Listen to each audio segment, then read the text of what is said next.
Welcome to Soul Seva. I'm Neha. I have been serving in this role at Artful Yoga as a founder, and now I'm ready for you guys to really have conversations together with me on a more intimate level. So the Soul Seva podcast was really for the harnessing of our conversation and being able to take away the key lessons that I might be traveling through in life, I might have learned from literally like today, or along the journey of, my evolution in becoming an entrepreneur or a spiritual teacher, evoking this journey that is human and sharing it with you so that hopefully you can also collect some lessons that I hope translate and help other people, how they have helped it served me.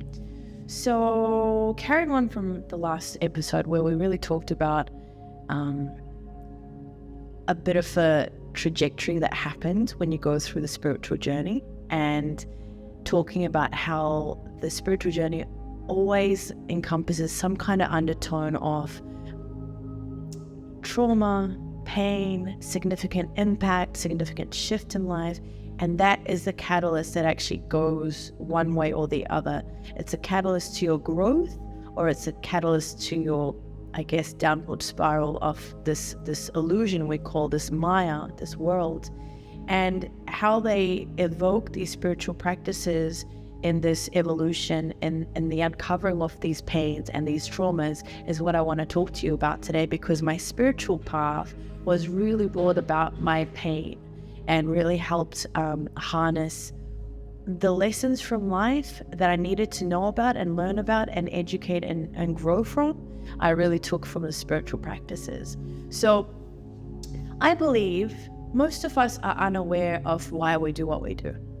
I mean, there's so much to be said about just going through life and thinking that if I do this is going to make me happy. If I have this amount of income or job, or if I live in this location or wear these clothes or drive this car, I'm going to be happy. And these are the things that start our journey. Like I'm basically going to start the spiritual journey because I'm looking for happiness.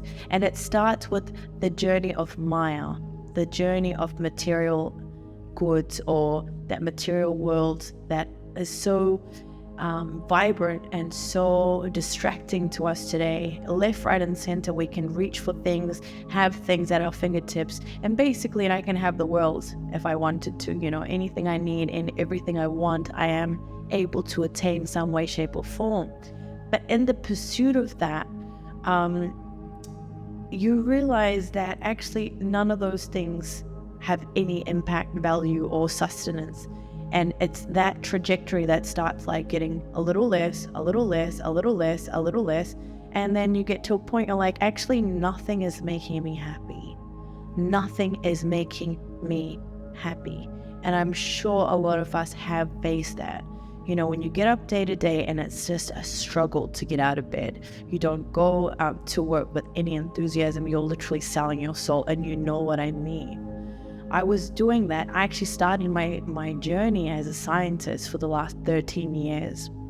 And I love science. I thought science as a kid, for me growing up in New Zealand where it was vibrant and there was so much life around me, I was just curious, like how did this beautiful tree with its vibrant, structure, with its vibrant flowers, have this kind of, pixel of color? How did the color of these flowers come to be? How did that seed from this little tiny grain grow into this magnificent tree that has the most immaculate transaction of chemistry?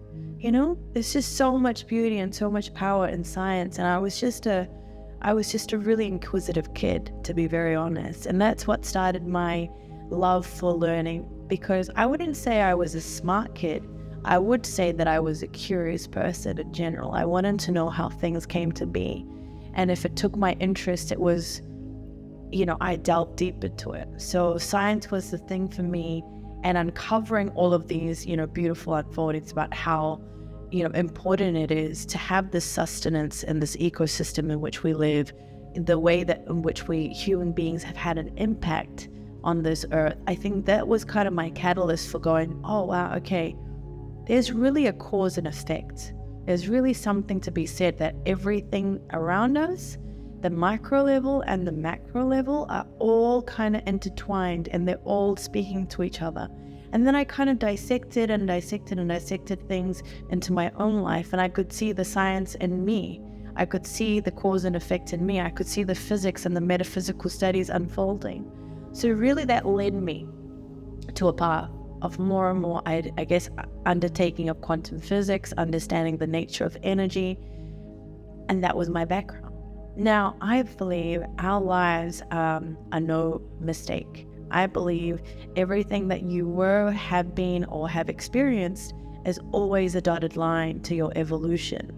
So being in science for the last 13 years, I had a great job. I had a great position. I had a great boss. I had perks, and basically I would walk into the room as a minority Indian woman in a very heavy industry with male-dominated, I guess, engineers, scientists, technicians, plant operators, and I just felt like, oh my God, like I have something great to say about my position. You know, when the people in my community, the Indian community, or anyone would be asking me what I do, I felt like it was like a boost to the ego when I would say that I was an environmental scientist, and, you know, working in the mines, like all money, you know, all that kind of stuff that goes with it. And I found myself kind of cheating about it. Like, I love when people ask me what I did, because I felt like it was a privilege to be in my role, especially as a minority, especially coming from, let's say, not the best background and underprivileged family, and, you know, making it big time. I felt like that was a really cool thing, and I was proud of myself. However, every time somebody asked me about it, a little part of me knew that I was faking it. Like I was in this role, but I wasn't really meant for this role. I would attend those meetings, and I would have these important people around the room ask me these really big questions, and I felt important, but I didn't feel enough. I felt like I was really fooling myself attending this mask day to day and carrying out this job that really had no life of you know, its own for me and my purpose. It had purpose in itself, but it wasn't my purpose, and I started to feel really disconnected from myself. And I would escape. So every Friday I would escape and just party. I would come up to Melbourne because I was living in the countryside. I would come up to Melbourne and often just go on these benders and be with people that were just, you know, fast and fun, and I was looking for an escape, because essentially what we're looking for in life whenever we seek distractions or addictions, or, you know, substitutes for happiness, or whatever you want to call it, that thing that we are driven towards in these situations where we find ourselves, they're only just addictions to solve a problem. And what I was trying to solve in my life was purpose and excitement and life. And I was looking for it in the wrong places. And this went on and on for so long, where I was just working really hard, but not enjoying my job, and playing really hard, and coming back, you know, every weekend to have this kind of lifestyle. And I guess it came to a halt, because it becomes a catalyst when you're not going against the thing you want to be doing. When your dharma is not being served, your soul responds. The whole environment, the whole kind of relationship environment, work environment starts vibrating at a certain level, and things start from whispers, and then they get a little bit louder and a little bit louder, and then it starts to scream. Your life starts to scream at you and starts trying to express how much there is a need for you to change. And I ignored a lot of the signs. I had anxiety, I had really bad skin, I had so many emotional issues. I was definitely seeking substances. For me, it was drinking. I don't drink now. I feel like the drinking was my way to really escape. As I said, the addiction is always some kind of, you know, treatment to resolve a problem, but it doesn't resolve it. So these were the signs. And one day as I was driving home from a messy night out, my mom calls, and basically I shared this in the last podcast, but receiving the call from my mom telling me that she has been diagnosed with stage 4 cancer was the biggest impact ever in my life. And I feel like that moment really was the turning point. And in the journey of human evolution, they kind of put it down to 4 phases that a human travels through. The first phase is childlike, where everything is a blame game. Everything is your fault, or that their fault, or that happened to me, so I'm like that. And you're kind of in the blame state. So when my mum passed away, I was in the childlike state. I was blaming everyone for what happened, how it happened. I was blaming myself. And that happened for a little while, especially when my mum was going through her treatment. And it was really, really hard to render that journey, especially when you see your loved one deteriorate in front of your eyes. You really want someone to blame. And I think for me, that was a really dark space. And I even remember I couldn't sleep. And so the shouts, the life screaming at me became even more. So I lost sleep, I lost appetite, I lost so much weight. Even more and more physical, emotional, spiritual evidence of me not being okay came to visibility. But again, I was ignoring it because I really wanted to focus on my mom. And actually that was the catalyst. So for me, I wanted to be better for my mom, as in I wanted my mother to get better. And I thought to myself, as a science brain person, I needed to figure out what happened to her and why it happened, because this pity party that I was sitting in was not going to be counterproductive to anything that we were going to do. If it's stage 4 cancer, now you need to get yourself up out of bed and get switched on about what we need to do. And I think that was my nature about it after, going through that childlike phase and blaming everyone and seeing nothing kind of being resolved. But when I did finally realize that I have to look at things and take action, this next phase is called the warrior phase. So people travel from the childlike phase, blaming everyone, to the warrior phase where you're in action. You start taking action on things. You start making an effort, a conceited effort to look at things in a different way, to ascertain a better way to go about things, And in the warrior phase, you really do become you're in the battleground, and you really come to life full force, action-packed, go, go, go. And that's great. However, everything in moderation, So in the warrior phase, what tends to happen is we have a problem in life, we want to take extreme action, and then we go into the pursuit of action, but we go to the degree that burns us out.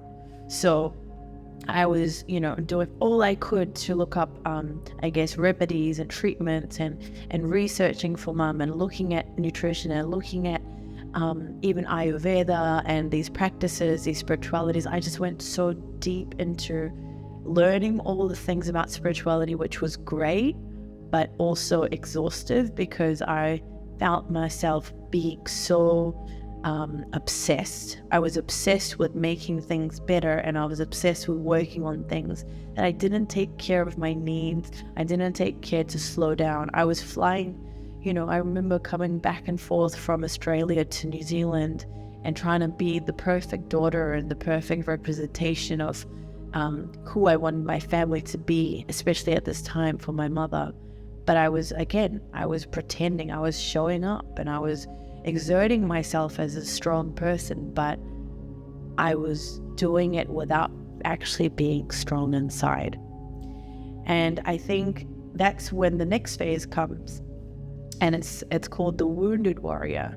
And the wounded warrior is when you've actioned so much in the first initial phase of that evolution, you've exhausted yourself. You've done too much. You overconsume even if it's the right things, even if it's too much exercise, even if it's too many cold ice baths, or, anything that's exaggerated or done too fast can really also be counterproductive. So I lost that balance and I became really burnt out and really, really sick.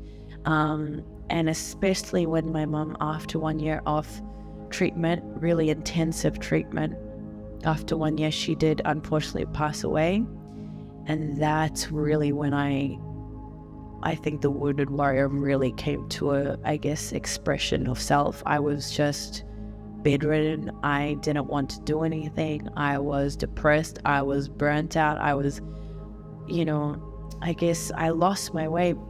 But what I can say is the journey of learning, because of that journey of learning, all of those modalities, all of those concepts, learning about spirituality and learning about the soul, I think it was easier for me to put into concept when my mom didn't depart her body.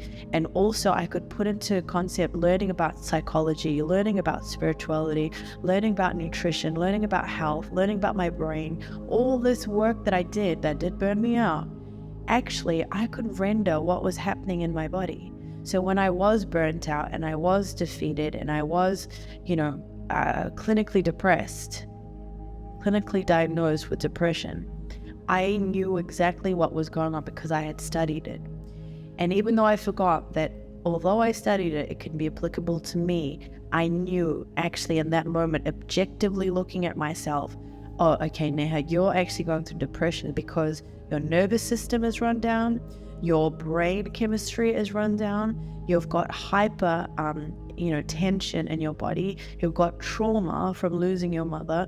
All of these things I could at least understand. And I think that's what awareness brings. That's what spirituality and the course of spirituality actually brings you. It brings you awareness, it brings you knowledge, and knowledge applied to action is wisdom. So that's from the wounded warrior, that's kind of the next transition. From the wounded warrior, where you've been so run down and you're so burnt out, you actually see that you can't live a life of hustle and go and always doing. That's why in yoga, the practice of stillness is so important, of cultivating space is so important, of cultivating, presence instead of doing, but being is so important. So I think for a good 5 years was just so nurturing. After my mom passed away, I remember a good 5 to 7 years actually, just really looking after myself. Every weekend being committed to looking after myself. Every weekend being engrossed in studying and hiking and nurturing my body and all the health things that you do. For 5 years it took me. But I did that because when I was feeling those symptoms and having evolved from, the wounded warrior, seeing myself with all my symptoms and categorizing what they were, I could work on them section by section, part by part, bit by bit. And I think that's an advice that I would give to people. Learn all that you can with these beautiful modalities, these teachings, whether it's yoga or whether it's Ayurveda, whether it's Reiki, tarot card, anything that you're learning, learn it. But then start to assimilate, what does that mean for me in my life? Where are the emotional traumas or triggers, or where am I finding myself at a discord with myself, and how did that happen based on those teachings? Oh, I remember, childhood wounds. Oh, hypersensitivity because I'm an empath. Oh, so whatever that learning is for you, apply it to your life. That's when you get to the final stage. And the final stage is termed the wise man or wise woman. So after the wounded warrior, you start taking a little bit more authority of who you are, and you start pulling back from the hustle mentality, and you become your own, wise man or wise woman. You become in your own kingdom. So you hold a bit more of yourself in a way that I don't need to prove anything to anyone. I don't need to be all of this. I don't need that status. I don't even need these clothes anymore for me to feel like I'm this or I'm that. I just need to be. And that's the phase we call the king or the queen, being the wise man or woman. So I am now a queen, not because I have anything, but because in myself I am a queen. I recognize my queendom within me, And in doing that, I'm wise because I realize me getting the approval or me getting the likes or the status or anything like that is inequivalent to me actually myself knowing who I am, learning about who I am, and understanding I'm not going to prove to anyone who I am because I am. That's a profound statement in itself. And I think owning who I am was beautiful because that uncovered, I guess, the next phase. And for me, it was uncovering the parts of me in relationship to myself that I needed to heal. So along this journey, I would say, especially when you come down onto this earth as this beautiful, magnificent human being, we come with certain themes. So we all have a beautiful life in its own package. Think of it like a movie. And every movie has a little difference in the content, a little different in the characters, a little different in maybe the themes. It could be, different topics of movies. So it could be a movie about courage or about resilience or about grit and determination or about intelligence and wisdom. We all play these movies in our lives, and all of these movies have certain titles and multiple titles along the way. So for us to get to an understanding of who we are, we have to know our dharma. And that's one of the first things that spirituality teaches us. It asks us, ask yourself your why.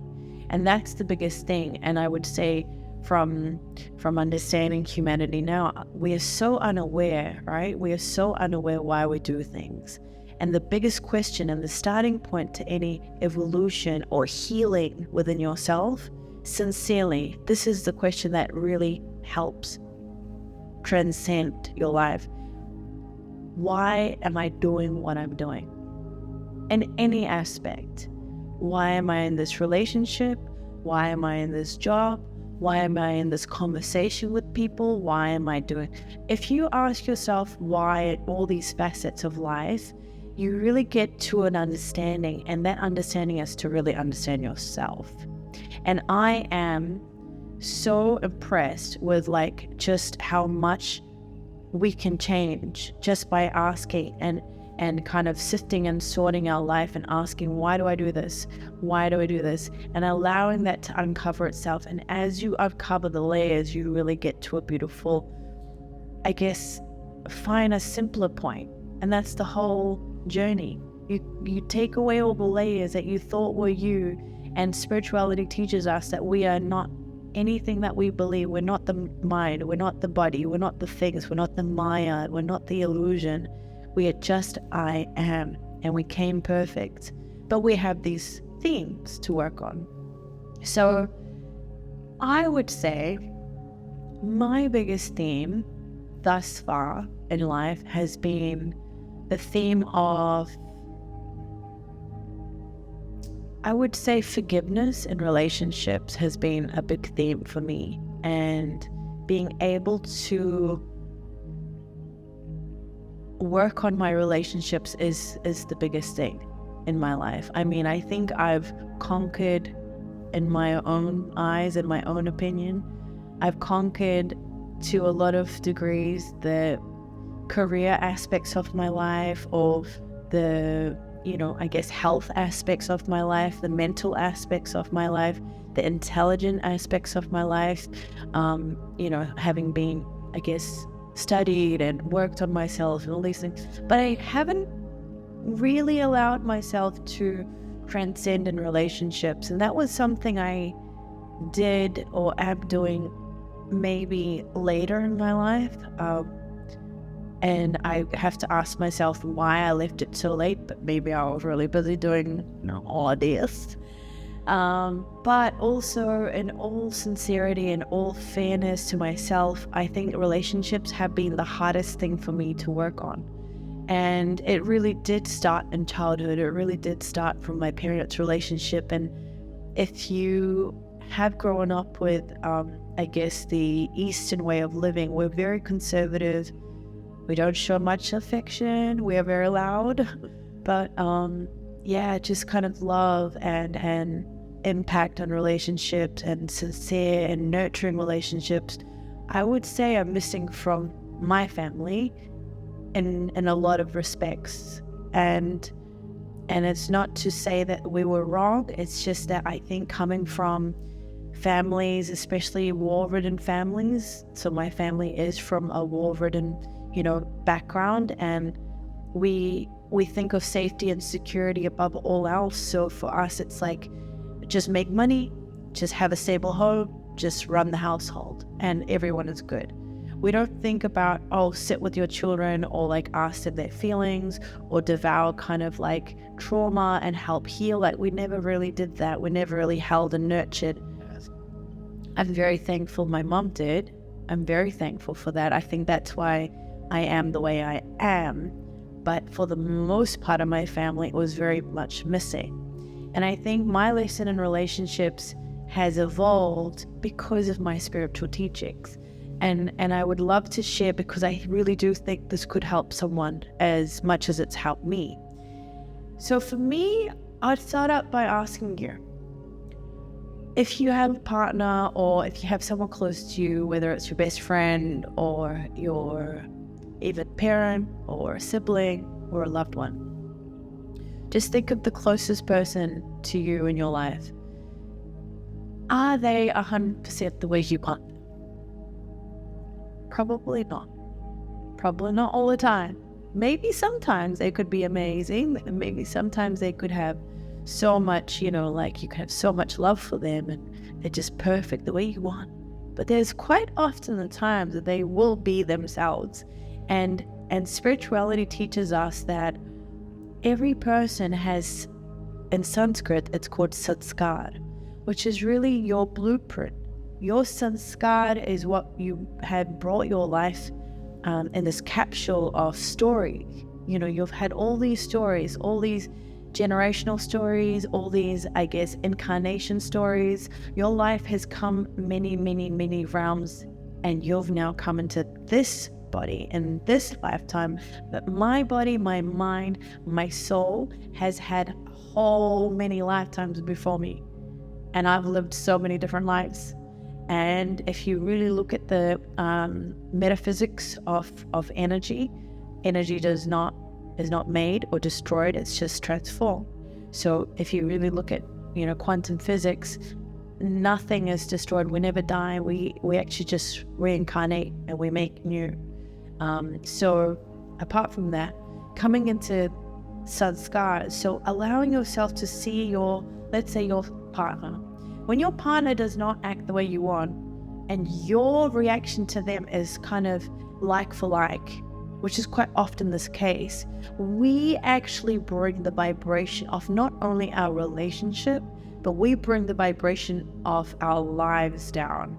And collectively we do that enough. And the biggest problem we see in this world today is diffusing of relationships, the collapsing of relationships. How many relationships have we seen be successful in our lives? Like, if you count all the relationships in your life, how many of them would you say are really successful and you aspire to be like that? There's probably less of them and more of the, counteractive ones. So I feel relationships are big. I think everybody deals with a lot of relationship trauma, especially from childhood. And one thing that this has evolutionized in my life is understanding every single human comes with their own sanskars, their own blueprint, and allowing yourself to see and understand from that lens not only allows me to remove myself in a personal dynamic, like it's not personal. That person has a lot of things they have come with and a lot of things they've seen from this lifetime, which is their conditioning. And then that formulation of that being is their own sanskar. That's their own blueprint. And that's got nothing to do with me, first and foremost. I feel like that's one thing that really took my suffering away, because whether it was someone that did wrong to me. And I can tell you how many partners I've tried to, I guess, have healthier relationships, but man, oh man, did I get it a little bit wrong because of my own Sanskars, my own conditioning. As I said before, I guess having moved through all these motions with my family, I wasn't really nurtured or cared for, and I was desperate for it, and I would like seek for approval, or, you know, if at the slightest, I guess, rejection of someone, I would just completely feel abandoned. And there's a lot of conduits to my relationships which kind of kept repeating themselves, and cyclically, I guess I was revolving doors with people, but there was the same avatar of person with the same learnings, and I was just not really getting it. And I'm sure you can relate. I'm sure there's relationships in your life where you're like, actually, if I look at the patterns, they're really repetitive, and there's something that's a common theme, whether it's abandonment or whether it's, I guess, giving yourself too much, whether it's being too demanding. There's some kind of theme. Okay, let's be real. But I feel if you really understand yourself and you see these themes for what they are, and you ask yourself things all the time. When you don't understand something going on in your life, literally ask, in your subconscious mind, your intuition, and the divine around you and within you literally has answers. And I started asking, why am I going for unavailable men? Why am I going towards people that take from me and I don't receive the nurturing and kindness and love that I give? And I looked into it closer, and I realized that we have this emotional dependency. That's the biggest problem. As human beings, we have an emotional dependency that I need you to be the way that I need, and for you to do all those things perfectly, only then I'm going to choose to be happy. And in actual fact, we have to see it like this. When someone doesn't behave right, in my eyes, do I continue to behave right myself? And I think that's the point where I realize that no matter what someone's behavior is towards me, I'm not going to react, because I used to be really reactive. And then slowly, I was like, you know what spirituality teaches me is that everyone is made with their own blueprint. I need to accept the blueprint for what it is. I don't need to accept the behavior. I don't need to accept the attitude or the ill treatment, but I do need to accept how people are and not take it personally. So if someone didn't want to be with me, or someone left, or somebody abused the relationship, or there was, disloyalty, it wasn't because of me. It was completely them. That was the first part. Secondly, I feel like if we were really honest with each other, we have to see that my happiness cannot be based on outside situations. I cannot. My mind has to be controlled by me. And that's what spirituality teaches us. It teaches us that our behavior, our mind, our spirit is this beautiful capsule. Because of the vibration of our energy, we are quite transmissive. We can pick up energy, we can transmute energy, we can really affect each other. And so the spiritual practice allows you to harness your energy, to really build your resilience, to build your shell. And I mean, just last year, this is me going on camera and admitting something that I haven't even told my close relatives, but I lost $52,000 to someone I loved because I loved them. And that was a hard pill to swallow. And you know how many mornings I got up and I was like, I'm working my ass off at this full-time job, running Artful Yoga, doing a million things, just started my business, literally at my wit's end with these loans and this debt, to open a business. It requires so much infrastructure, so much financial hardship, so much risk. And amongst all of that, because I love someone, I lend somebody that much money for them to pursue their dreams.